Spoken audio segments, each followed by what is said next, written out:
Yabona emsebenzini la engisebenza khona kunomunye umfo umphethu oyibhosi yami.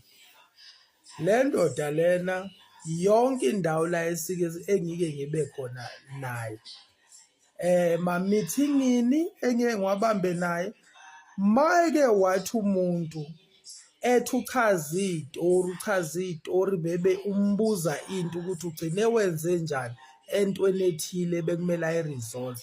Walokhu uchaza iy'tori umchazela iy'tori uzovele ethi no, I'm not into those politics, I'm not into that. I need a solution. What's the future of that? What is the solution over that thing? Akafuni lokhu uchaza iy'tori, ufuna isolution. Ufuna isolution, akafuni lokhu uchaza iy'tori, ufuna isolution. Yabona kulolu daba likaMkhwanazi lolu, uma kungathiwa uMkhwanazi ugcina kayanga kwi-commission, unjengabo bonke abantu abavele bekhulume ngabantu bebashiye kanjalo. Phela lapho uyofana nathi sonke sinabo abantu ngisho emphakathini esibasolayo ukuthi babulala abantu, siyakhona ukukhuluma ngabo esithe emakhosombeni nesikhuluma nabo sithena uyabona leya ndoda leya yiye yabulala usibanibani. Sinabo abantu esibasola ngenkohlakalo komasipala, sinabo abantu esibasola ngenkohlakalo ku-government phezulu, sinabo abantu esibasola ngezinto ey'ningi emphakathini esikhuluma ngabo on corridors, esikhuluma ngabo nabantu esisondelene nabo. Uyobe yafana naye njengawo wonke umuntu okhona ukukhuluma ngabantu izinto kodwa angeke yiprove, angavezi ubufakazi bazo. Uyobe yafana nawo wonke umuntu, kodwa into eyomenza ahluke ebe umuntu weqiniso, abe yi-leader, ukuthi yonke into akayishilo ayiprove ukuthi akasebenzisi i-hate against labo bantu, akasebenzisi ama-suspicion against labo bantu, ukhuluma into ayaziyo. Ngoba phela mawusukhuluma as a leader njengomholi, umholi uyakhona ukuthi ngisho yonke indawo, is either in business, kwipolitiki, kwi-religion, yonke indawo la khona kukhona khona ubuholi. Ubuholi buyakhona ukuzwa into ilokhu ikhulunyelwa kude. Uthola ukuthi kudala eyizwile, kodwa as a leader akathandi ukusebenzisa inzwabethi, asebenzise into akayisolayo, asebenzise into kabi nabo ubufakazi bayo ophelele. I-lead yakwazi ukubona into, uthola ukuthi already lento isinama-sign, athathe i-sign ayibeke la, athathe enye into engacacile, ufakazi obungacacile ebeke la, ukolekela ukuze athole ufakazi ophelele. Mayesethola ubufakazi ophelele baleyo nto bese kuyima ayikhuluma. Nami futhi kuMkhwanazi eqala ukukhuluma lolu daba, ngithembile njengendoda engiyithembayo ukuthi yena mayikhuluma lolu daba esho futhi ukuthi unobufakazi balo, for sure leya ndoda indoda ehlakaniphile, indoda ehloniphekile, for sure kusho ukuthi into ekudala yenzeka, wabeka ubufakazi vele ma ukuthi useyisho in public.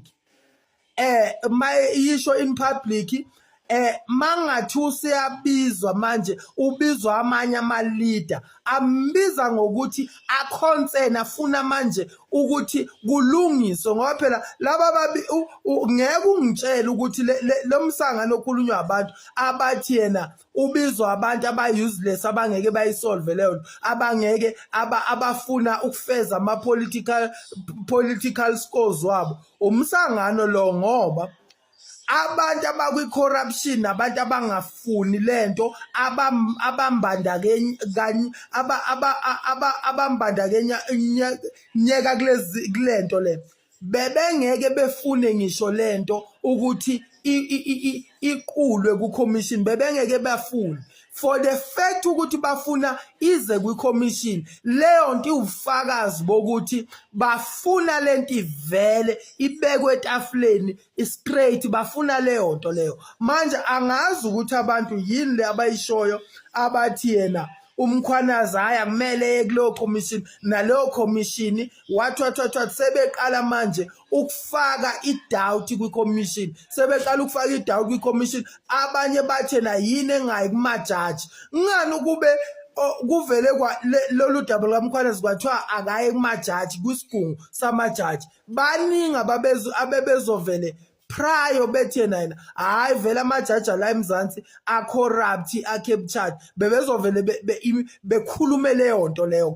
bese already lolu daba malifike esigungwini samajaji already wonke umuntu akasalithembi. Manje kuqokwe ama-leaders a-independent ukuzoqula lolu daba lolu ali-actione ngendlela ali-actiona ngayo, kodwa abantu already manje sebefuna ukufaka ama-doubt kulabo bantu. Kusho ukuthi bafunani? Bafuna ukuthi uMkhwanazi agcine engayile kwi-commission. Why esekhulume udaba olusensitive kanje olumbandakanya ama-leaders ahloniphekile azoshicileleka iy'thunzi, abanye basuspendiwe, osenzo mchunu basuspendiwe kuyimanje. Esekhulume such sensitive information, kumele leyo information azoyi-backup as a leader. Angimele usabe muntu, ngeke ungitshele ukuthi uhlule ngabe uyesaba noma kukanjani, ngoba ukwazi ukuyikhuluma lento in public over 50 millions wabantu eyikhuluma in public. Yini esingamsinda ukuzoyikhuluma kwisigungu sabantu mhlambe abangeqile ngisho ku-50?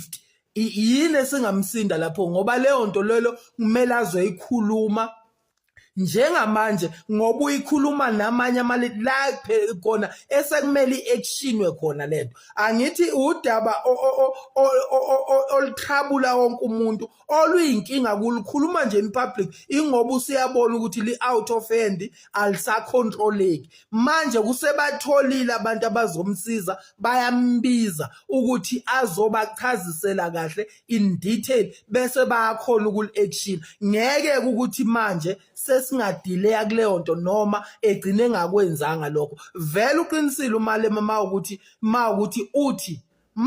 akezi noma uyadelay iprocess, kumele bamsamone, kumele ba-issue isamone embiza ngenkani ukuthi eze kwi-commission, ngoba lapho kuzobe kusho ukuthi udlale nge-country, total udlale nge-country, uconfuse i-country ukuthi ibe nama-doubt kuma-leaders akhona kwi-country, ibe nama-doubt.